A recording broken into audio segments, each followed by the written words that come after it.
Bismillahirrahmanirrahim. Assalamu alaikum warahmatullahi wabarakatuh. Hope that you all will be in the best state of health and iman. Today we are going to start our first lecture of computer for grade 3. So students, open your book with me. Today we will study our first unit, which is Introduction to Hardware. Firstly, we will move towards its objectives, which are define hardware and software, define input and output devices, know about storage and communication devices, know about system unit, explain motherboard and processor, define ROM and RAM, define expansion slots, and define expansion cards. In grade 1 and grade 2, we have studied about the definition of the computer. Today we will study that how does a computer work. A computer works with the help of its components. The components of a computer consists of hardware and software. Computer अपने दो तरह के components के साथ काम करता है, जिनमें से एक हार्डवेयर कहलाता है और एक सॉफ्टवेयर कहलाता है. Firstly, we will describe what is hardware. The physical parts of the computer that can be seen and touched are known as hardware. They include the input and output devices as well as the system unit. Computer का हर वो physical part जिसे हम touch कर सकते हैं और जिसे हम देख सकते हैं वो कंप्यूटर हार्डवेयर कहलाता है. उसमें हमारी इनपुट और आउटपुट डिवाइसेस और सिस्टम यूनिट शामिल होता है. Now we have an activity related to hardware. Circle the things in the following pictures that are computer hardware. अब कंप्यूटर के फिजिकल पार्ट्स कौन से हैं इनमें से? Umbrella, no it's not a computer hardware part. Mouse, yes it is a computer hardware part, so I am going to circle it like this, and you also have to circle it like this. LCD, yes it's also a component of computer hardware, so circle it like it.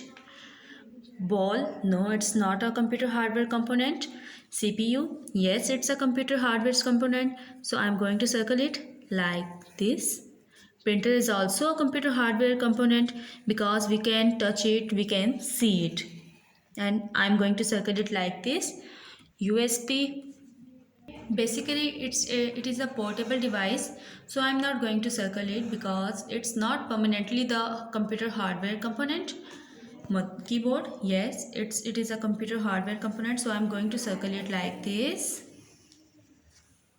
And fax machine, yes it is also a hardware component, so I'm going to circle it like this. Now we will define software. Software is a set of instructions given to the computer to perform a specific task. Software is also called a computer program. For example, Microsoft Windows, Microsoft Word, CorelDRAW and device driver etc. कोई भी set of instruction है जो computer को कोई भी specific task perform करने के लिए दिया जाता है तो उसे कंप्यूटर सॉफ्टवेयर कहते हैं. फॉर एग्जांपल, हम कोई भी कैलकुलेशन या कोई भी डेटा एंट्रेंस कंप्यूटर में इनपुट एज एन इनपुट हम उसे फीड कर रहे होते हैं तो वो हमारा सॉफ्टवेयर कहलाता है.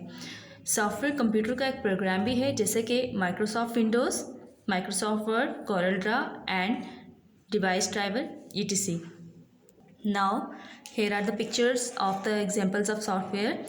This one is Microsoft Windows, this one is Microsoft Office, this one is CorelDRAW X5 and this is antivirus. Now we are going to study about peripherals. The input and output devices are connected externally through cables to the system unit. They are known as peripherals. For example, mouse, keyboard, monitor, printer etc. कोई भी computer का वो part जिसे हम किसी cable के through computer के साथ अटैच करते हैं या कनेक्ट करते हैं वो पेरिफेरल्स कहलाते हैं. फॉर एग्जांपल, माउस, इसे भी हम इसकी केबल के थ्रू कंप्यूटर के साथ कनेक्ट करते हैं सीपीयू के साथ. कीबोर्ड, मॉनिटर, प्रिंटर, इन सब को हम केबल्स के थ्रू कंप्यूटर के साथ कनेक्ट करते हैं तो इसे पेरिफेरल्स कहते हैं. Now we are going to define system unit. System unit is a box where processing takes place. It consists of the main circuit board, processor, power supply, storage devices etc. It can be found in different shapes and sizes. System unit protects internal electronic components from damages. System unit क्या होता है? System unit वो computer का वो box है जहाँ पे हमारी प्रोसेसिंग, कोई भी टास्क की प्रोसेसिंग हो रही होती है. इसके जो मेन पार्ट है वो है circuit board, processor, power supply, storage etc. और ये मुख्तलिफ शेप्स और मुख्तलिफ साइज़ में भी पाया जाता है. और ये हमारे कंप्यूटर के इलेक्ट्रॉनिक कंपोनेंट्स जितने भी होते हैं इंटरनली, उनको डैमेज होने से प्रोटेक्ट करता है. यहाँ पे आप देख सकते हैं सिस्टम यूनिट के इंटरनली आपको उसकी डायग्रामेटिकली बताया जा रहा है। ये इसके पार्ट्स हैं, डिफरेंट ड्राइव्स हैं, डिस्क हैं।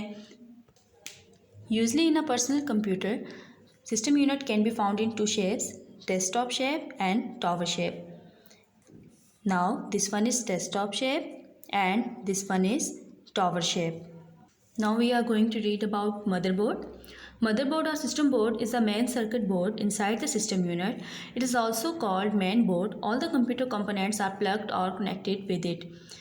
कंप्यूटर के तमाम कंपोनेंट्स जो के मदरबोर्ड के साथ अटैच की जाते हैं, कनेक्ट किए जाते हैं या उन्हें हम प्लग करते हैं और इसे मेन बोर्ड भी कहा जाता है। Following are some of the hardware components attach to the motherboard. ये चीज़ें हैं जो हम मदरबोर्ड के साथ अटैच कर सकते हैं। For example processor, memory chip, RAM, ROM, expansion slots, input और output devices, expansion cards and storage devices. Now we are going to study about processor. So what is processor? This one is a type of processor and it's also an example of processor. Processor works like a human brain. It is a silicon chip fixed on the motherboard. Its primary purpose is to carry out set of instructions and process the data efficiently and accurately. It is also known as CPU, Central Processing Unit. Processor हम बिल्कुल हमारे दिमाग की तरह काम कर रहा होता है, एक ह्यूमन ब्रेन की तरह, और इसके ये मदरबोर्ड के ऊपर एक सिलिकॉन टाइप की चिप फिक्स की होती है और इसका प्राइमरी ऑब्जेक्टिव क्या है, मकसद क्या है कि ये सेट ऑफ इंस्ट्रक्शंस को कैरी करता है और उसे प्रोसेस करता है आगे एफिशिएंटली और एक्यूरेटली, बिल्कुल सही से।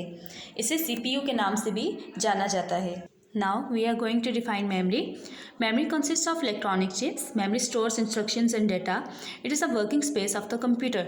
हमारा कोई भी टास्क जिसे हमें कंप्यूटर में सेव करना हो या परफॉर्म करना हो वो एक प्रोसेस के थ्रू होती है और कंप्यूटर की एक मेमोरी होती है, उसमें वो सेव हो सकता है। Types of main memory. There are 2 types of main memory. Number 1 is permanent memory, which is called ROM, and number 2 is temporary memory, which is called RAM. Now what is ROM? Permanent memory. ROM stands for read only memory. It is a permanent storage area. It contains startup instructions of the computer, information about its hardware devices. It is fixed on the motherboard. अब जैसा कि इसके नाम से ही जाहिर है, read only memory, it's mean that इसमें हम कोई एडिटिंग वगैरह नहीं कर सकते, कोई एडिशन नहीं कर सकते। अगर एक दफ़ा हमने कोई भी सेट ऑफ इंस्ट्रक्शंस इसमें परफॉर्म कर लिया तो हम उसे बाद में मॉडिफाई नहीं कर सकते और ये मदरबोर्ड के साथ फिक्स होता है। ROM is non-volatile. For example, information is not lost when the power is switched off. Data cannot be changed or removed from the ROM. That's why it is called read-only memory. अगर कोई भी task करते वक्त अचानक से computer switch off हो जाता है या उसकी पावर ऑफ हो जाता है, supply of electricity cut off हो जाती है, तो इससे हमारा कोई भी डेटा जो है वो लॉस्ट नहीं होगा और हम इसमें कोई भी चेंजिंग वगैरह या रोम में से डेटा कोई भी हम रिमूव नहीं कर सकते, इसीलिए इसे सिर्फ रीड ऑनली मेमोरी कहा जाता है। Now we are going to read about temporary memory, which is called RAM.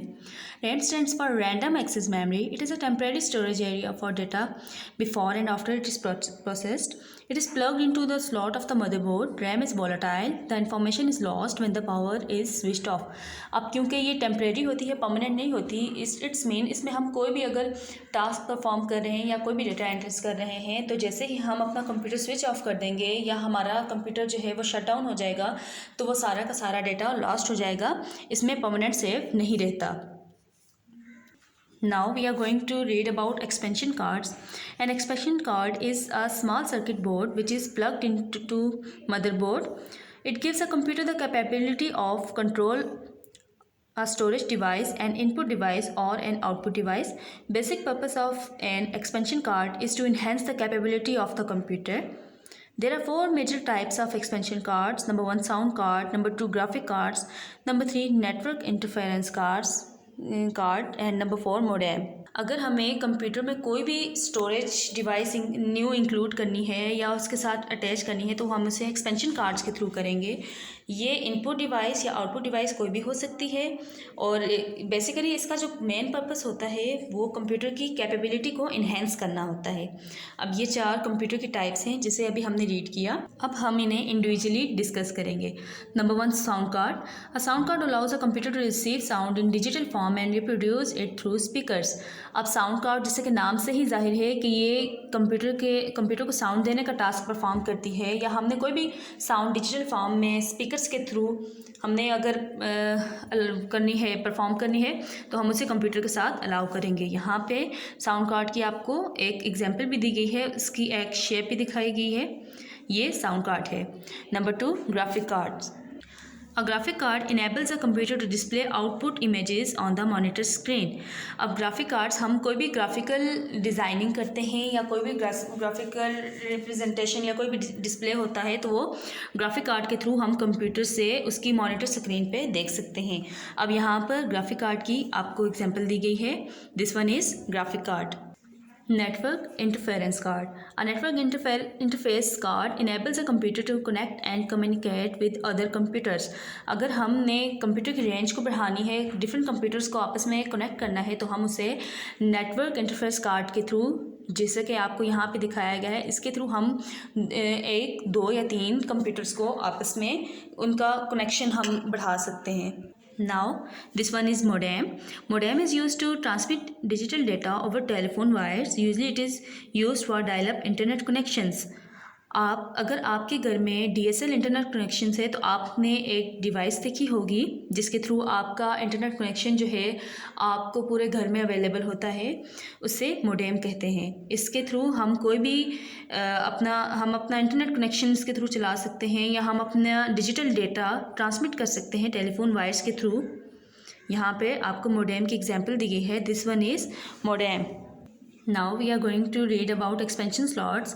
A network interface card enables a computer to connect and communicate with other computers. An expansion slot is a long narrow socket on the motherboard into which different expansion cards can be plugged in. जब हम एक या एक से ज़्यादा computers को आपस में कनेक्ट कर रहे होते हैं, उनकी कनेक्टिविटी को इन्हेंस कर रहे होते हैं, तो हम उन्हें मुख्तलिफ केबल्स के थ्रू कर रहे होते हैं, या जैसे कि कंप्यूटर के ऊपर नैरो सॉकेट्स होती हैं, हम उसमें इसको अटैच कर देते हैं एक्सपेंशन कार्ड्स को। There are 3 different types of expansion slots. For example, ISA, which is known as Industry Standard Architecture, PCI, Peripheral Component Interconnect, AGP, Accelerated Graphic Port, and this one is the type of expansion slot. Now we are going to read about its different types. So the number 1 is ISA, which stands for Industry Standard Architecture. It is a slow speed slot used for modems, rare find in modern computer. अब क्योंकि ये slow speed होता है और ज़्यादातर ये modems के लिए यूज़ होता है, लेकिन आजकल के मॉडर्न कंप्यूटर्स के साथ इसका कनेक्शन आपको बहुत कम मिलेगा। PCI, Peripheral Component Interconnect. It is faster in speed than ISA slot. अब ये ISA स्लॉट से स्पीड में ज़्यादा होता है, फास्ट होता है। It is used for sound card, graphic cards, network cards and modem. अब इसे हम साउंड कार्ड के लिए भी यूज़ कर सकते हैं, ग्राफिक कार्ड्स के लिए भी, नेटवर्क कार्ड्स के लिए भी और मोडेम्स के लिए भी।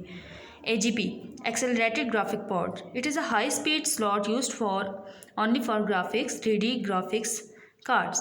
अब जैसा कि नाम से ही जाहिर है ये ग्राफिक पोर्ट है, तो इसमें हम अपनी ग्राफिक एडिटिंग करते हैं या 3D ग्राफिक रिप्रेजेंटेशन करते हैं, तो हम इस कार्ड्स के थ्रू करते हैं और इसकी स्पीड PCI और ISI दोनों से ज़्यादा होती है। It was all about today's working. Inshallah in next lecture we will perform its exercise. Allah Hafiz, Fi Amanillah.